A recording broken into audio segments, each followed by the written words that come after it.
తోట చూద్దానికి మేము ఇక్కడ కాదు, మా నెల్లూరు మండలం బంజారు నుంచి వచ్చినాం. ఎందుకంటే ఈ ఫీల్డ్ చూద్దాం అని చేసి మళ్ళీ వచ్చే సంవత్సరం ఇదే ఇత్తనం పెడదామని చెప్పేసి మాకెళ్ళి అంటే ఇప్పుడు తోటలు పోయినాయి. ఈ సంవత్సరం పోతే ఈ బలగం సీడ్స్ అనేది మా దగ్గరికి వచ్చిర్రు డిస్ట్రిబ్యూటర్ వచ్చి, మీరు బలగం సీడ్స్ పెట్టుకోండి బాగుంటుంది అని చెప్తే మేము వచ్చి ఫీల్డ్ చూసిన తర్వాత మేము తీసుకుంటాం అని చెప్పి జరిగింది. ఇది ఏ నెల?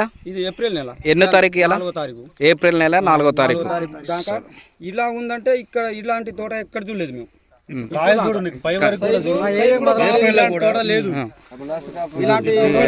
ఇలాంటి తోట మాకే లేదు. ఇలాంటి వచ్చినాం మేము కూడా ఇదే ఈ సీడ్ పెట్టాలని ఓకే సార్ వెళ్తుంది మరి. చూడండి ఇదంతా పచ్చికాయ, పచ్చికాయ ఎట్లుంది, విపరీతంగా ఉంది పచ్చికాయ. మళ్ళీ పండుగాయ ఉంది. 4వసారి కూడా తెంపాలి. ఇది మే జూన్ అయితే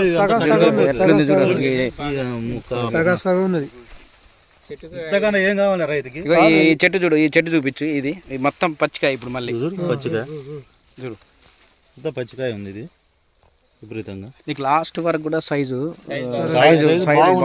లాస్ట్ వరకు సైజు ఉంటుంది. కాయ పొడుగున్నది సార్. ఈ టైంకి ఈ సైజ్ వచ్చిందంటే మునగని సీడ్ ఇది. అందుకనే మీకు నైట్ చెప్పినా నేను, కానీ మీరు చూస్తే మీకు నమ్మకం కలుగుతుంది. చెప్పింది వేరు, చూసింది వేరు. చూస్తే నమ్మకం కలుగుతుంది. ఇంకా సీడ్ బాగుంది, నమ్మకం వస్తుంది.